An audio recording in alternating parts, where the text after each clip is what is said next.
Margie is undergoing with the actual physical activity, which inculcates civic consciousness and is intended toward the improvement of a public work or promotion of a public service.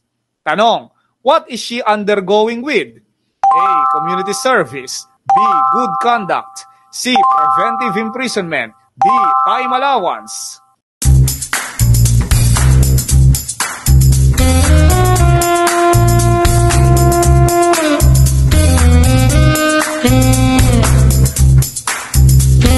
Tama, buddies. Ang tamang sagot ay community service. Sa ilalim ng community service law, kailangan ipagkakaloob ng korte ang community service bilang parusa ay meron kang actual na ginagawang pisikal.